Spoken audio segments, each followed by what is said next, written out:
31 जनवरी को माननीय high court में अपनी सुनवाई थी और उस सुनवाई का आप सभी को बेसब्री से इंतज़ार भी था, क्योंकि पिछली जो डेट थी उस पे काफ़ी कुछ हुआ था और उम्मीद की जा रही थी कि अब इस तारीख पे लगभग डिसीजन होना तय है।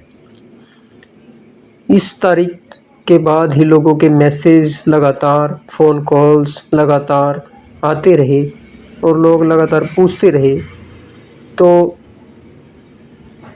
उसी पे आज बात करेंगे। पूरी वीडियो में बने रहें, क्योंकि वीडियो आप सभी के लिए पूरी इन्फॉर्मेटिव होने वाली है कि वहाँ पर क्या हुआ था, एक्चुअल में जो बात थी वो क्या थी, क्यों सुनवाई नहीं हुई, क्या कारण रहे, क्या कमियां रही, पूरी फैक्ट पे बात करेंगे।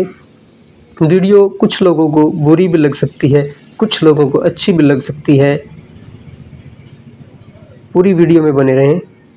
भाई 31 तारीख की सुनवाई से पहले एक न्यूज़ भी स्प्रेड हो रही थी कि लगभग सभी से बात हो रखी है और सीएम से साहब से मिलने गए थे तो वहाँ से भी यस हो रखी है और सब कुछ पॉजिटिव है। पॉजिटिव ही न्यूज़ हर जगह जा रही थी। लेकिन फिर क्या हुआ, कोर्ट में जब सुनवाई होनी थी उस सुनवाई के दौरान ही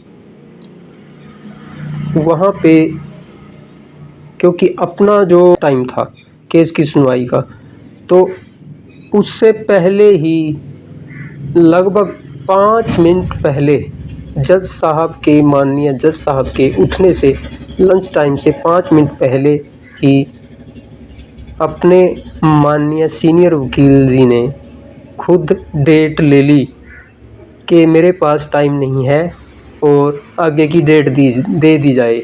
वो डेट लेके तुरंत ही वहाँ से निकल गए। सरकार सुनवाई करने के लिए तैयार है। जिस वकील को 7.5 लाख रुपए फीस दी वो खुद ही सुनवाई करवाने के लिए तैयार नहीं है, उसके पास टाइम ही नहीं है, उसके पास कोई अपनी तैयारी ही नहीं है, वो खुद ही डेट ले रहा है।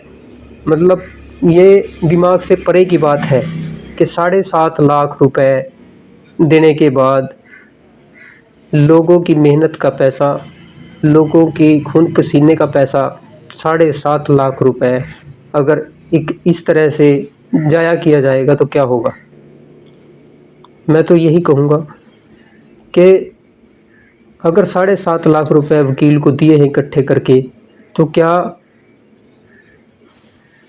आपको लगता है कि वो एबल है, जो खुद ही डेट मांग रहे हैं। सरकारी वकील वहाँ पे तैयार खड़े हैं बहस करने के लिए और डेट लेके वहाँ से चले जाते हैं। ये तो शुक्र है कि जूनियर वकील साहिबान जो शुरू से केस को देख रहे हैं, उन्होंने मौके पर पहुंचकर माननीय जज साहब से रिक्वेस्ट की कि डेट ज़्यादा लंबी ना दी जाए। तो ये डेट जो है 15 दिन की जो डेट मिली है, ये भी उनकी बदौलत है, नहीं तो ये डेट लंबी जानी थी। और सीनियर वकील साहब डेट लेके निकल गए वहाँ से, उन्होंने 2 मिनट रुकना भी सही नहीं समझा।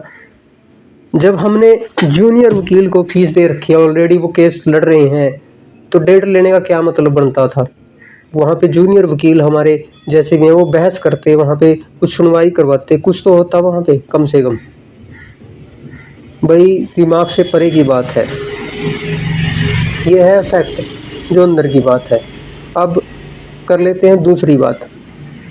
जब सीनियर वकील को करने की बात आई थी, चंडीगढ़ में मीटिंग हुई थी, उसके 2 महीने के बाद सीनियर वकील किया गया और वहाँ पे ये बात हुई थी कि वकील सबकी राय से किया जाए, सबकी सहमति से किया जाए। यमुनानगर की टीम पे भी प्रेशर बनाया गया और इसमें लोग भी जिम्मेवार हैं। भाई खुद जो लोग हैं वो खुद जिम्मेवार हैं इसके लिए। ये टीम तो जिम्मेवार जो है ही, लेकिन वो खुद भी जिम्मेवार हैं इसके लिए, क्योंकि यमुनानगर टीम पे बिल्कुल भी विश्वास नहीं किया गया। यमुनानगर टीम पे प्रेशर बनाया गया कि जो कुछ करेगी वो दूसरी टीम करेगी, उसके हिसाब से वकील होगा। कहीं काफिला लेके भी गए 2-4 बार, और वहाँ से ये बात भी गई आई कि जी आप तो सिरसा नहीं पहुँचे, सिरसा में तो बहुत बड़ा काम हो सकता है, वो तो बहुत कुछ कर सकते हैं, आप 2 डेट में ही देख लेना, इंस्टेंट रिजल्ट मिलेगा। भाई मैं पूछना चाहता हूँ, वो इंस्टेंट रिजल्ट, यही इंस्टेंट रिजल्ट था क्या वो? भाई मतलब किसी बात की ना हद होती है, दिमाग से परे हैं ये सारी चीज़ें। हमने सहमति पर दी थी कि ठीक है जी हम साथ हैं, ताकि लोगों को ये ना लगे कि शायद ये काम को नहीं होने देना चाह रहे। अब इस पे जिम्मेवारी किसकी बनती है? जिन लोगों ने पैसे लिए हैं उनकी जिम्मेवारी बनती है, जवाबदेही उनकी बनती है कि अगर ऐसे ही चलता रहा, अगली डेट पे क्या भरोसा, क्या पता जज छुट्टी ले ले। जज साहब, माननीय जज साहब छुट्टी पे भी जा सकते हैं, कोई और कारण भी हो सकता है, कोर्ट में बहुत सारे कारण हो जाते हैं और डेट लंबी भी मिल सकती है। एक मौका था, एक मौका है अभी भी, लेकिन इस तरह से ये काम नहीं होने वाला भाई, नहीं चलने वाला इस तरह से ये काम। अगर सपोज करो, अगर मैंने पैसे लिए हैं किसी काम के लिए, तो क्या मेरी जिम्मेवारी नहीं बनती? क्या कोई मेरा दायित्व नहीं बनता?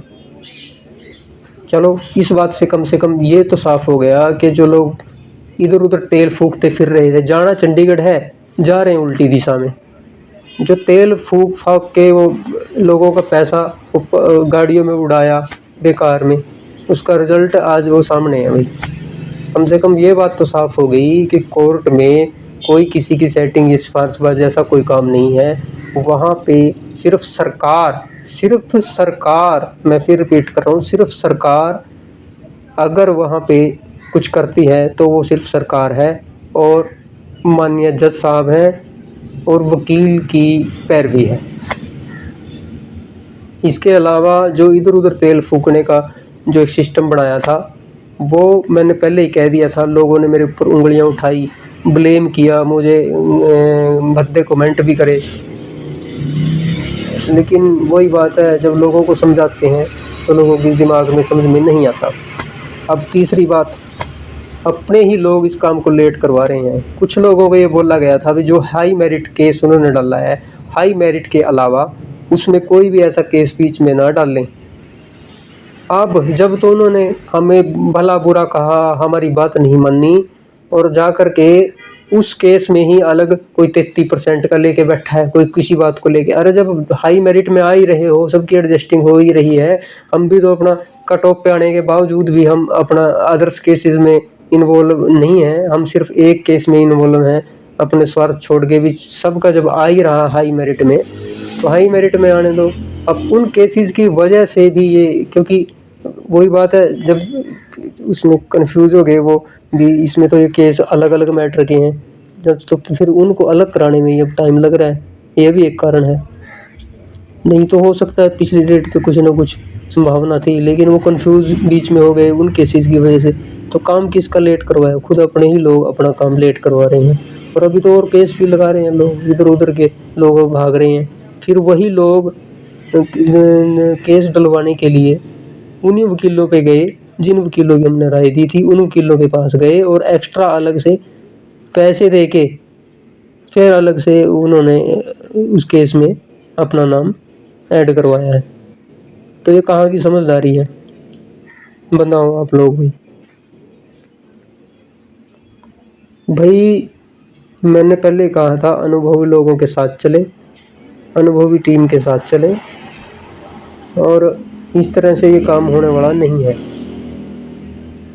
अब जो लोग मेरे से पूछ रहे हैं, कम से कम उन लोगों से पूछें जिनको उन्होंने पैसे दिए हैं, बार बार पैसे दिए हैं, उनसे पूछो, उनसे जवाब लो कि क्या 7.5 लाख रुपए में यमुनानगर की टीम की तरफ से कोई सहमति नहीं थी, लेकिन उनकी मजबूरी थी, भाई कोई बात नहीं, चलो हम आप लोगों के पीछे हैं, अब लोगों के साथ हैं।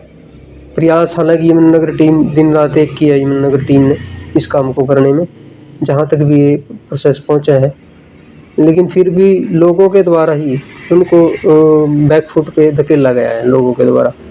तो इसका कारण खुद लोग भी हैं, और जो आगे के जो जवाबदेह लोग हैं भाई उनसे अपना जवाब लें। और आगे का अब कम से कम अगर ये काम करवाना है तो इस तरीके से ये काम नहीं होगा भाई। अब इसमें कुछ थोड़ा सख्त होना पड़ेगा, ठीक है। आप इसमें सलाह कर रहे हैं।